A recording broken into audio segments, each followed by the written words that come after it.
This is like, fire up your old Nintendo 64 and play some Mario Kart fun.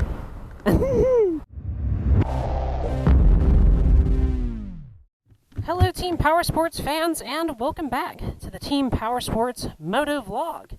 Today we're going to be taking a look at a very cool and very interesting motorcycle called the 2022 Honda Navi.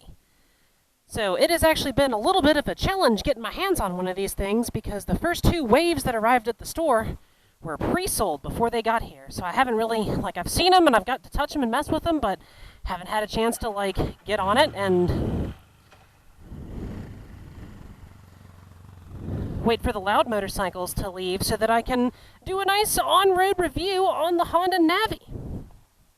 So this is Honda's newest mini moto, and it is a 110cc automatic transmission, carbureted, ultralight, ultra-quiet city bike, scooter bike.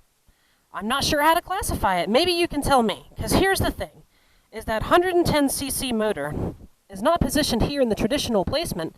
It's back here. And that little 110 is mated through a CVT like a scooter has, and then that's direct to the back wheel. And just like a lot of the scooters that you see Honda making specifically, it has drum brakes in the front, drum brakes in the rear, fully automatic transmission, center stand with a little backup side stand, primary side stand with backup center stand, however you want to do it. It has storage where the motor would be on a traditional motorcycle. Your little petcock here on the side, since it is carbureted, you do get the petcock for your fuel, but unlike most older motorcycles, there is a fuel gauge as well. So you'll be able to tell how much fuel is in the tank. This is your fuel switch, so there's an off, an on, and a reserve. And of course, if you are not paying attention to your gas gauge, it starts sputtering, you can switch it to reserve. It's all very already established scooter / motorcycle tech. And then of course the motorcycle thing comes along, because instead of a step-through design like you'd find on a scooter, you straddle it like a motorcycle. And I will be honest with you, TPS fans, I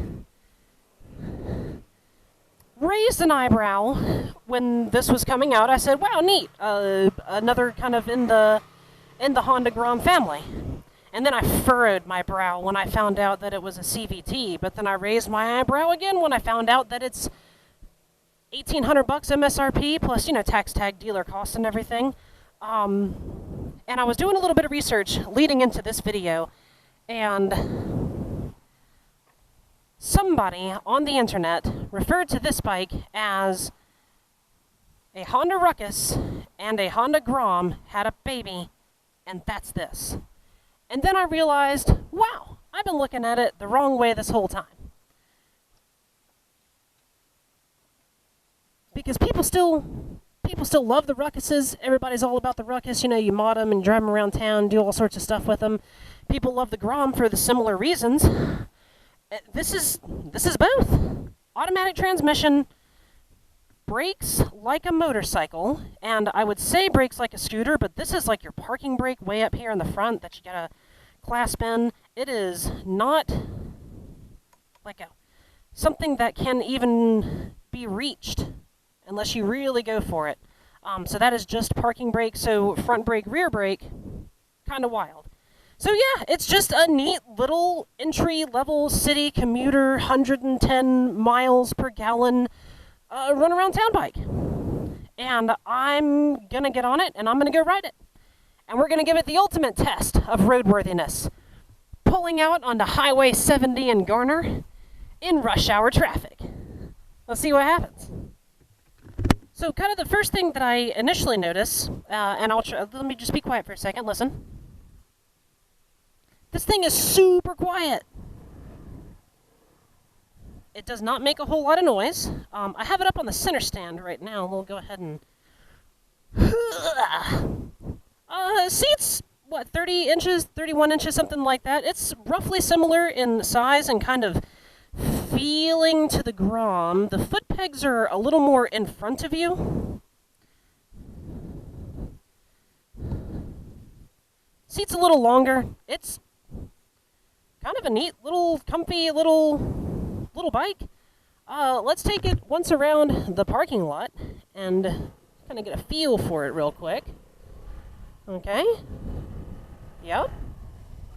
She takes off like a scooter. Just twist and go.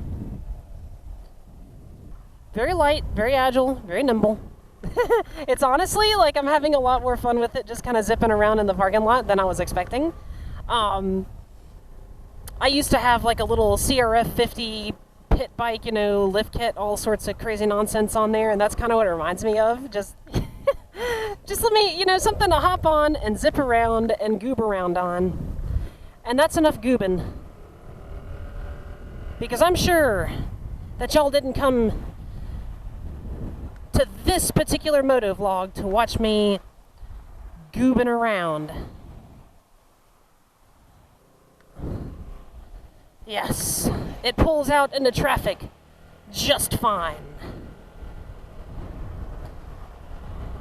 It does not feel over-encumbered at 30 miles per hour with my fat tail sitting on it. Grabbing a handful of throttle, bringing it up to comfortable cruising speed. I'm doing 45 now. Go ahead and indicate and move over to the turn lane.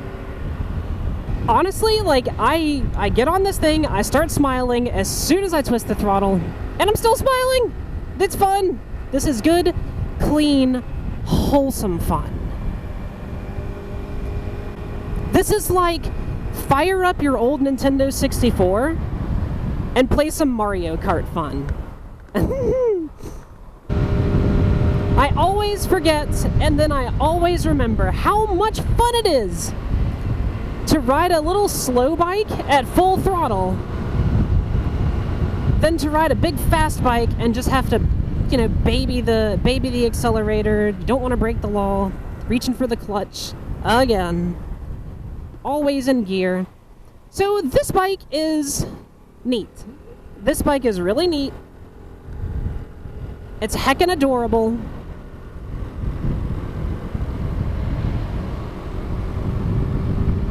It's super nimble. So this is the old top speed test here. I have this thing pegged on a slight downhill grade. I'm doing 48. Let's see what aerodynamics can get me. Being more aerodynamic on a slight downhill grade can get me to 50 whole miles per hour. I am pure speed. No, I mean, all jokes aside, you know, now we're going back up a slight uphill grade, and yeah, 40 is about what you get. So here's why I like this bike. If you're gonna buy something that's not a 49cc scooter, so that you do, you know, like anything over 49 cc's in the state of North Carolina, you're gonna have to have a motorcycle license for.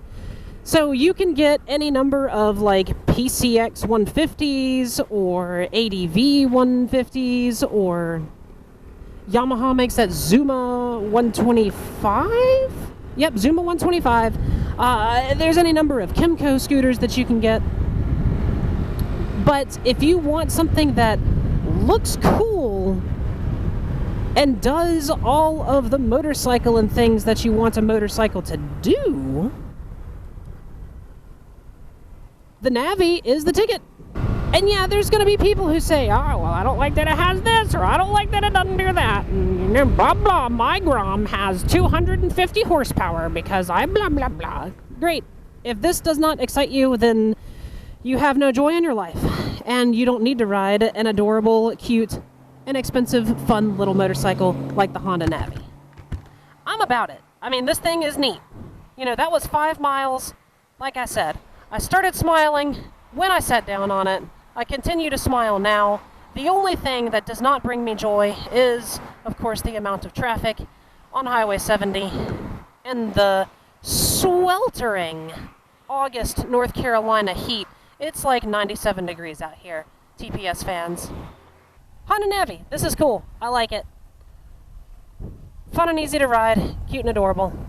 You should get one. You should come down here to Team Power Sports in Garner, 222 US 70 East, 27529. You can reach us on the web at www.team-powersportsgarner.com. We're on Facebook, Instagram, YouTube.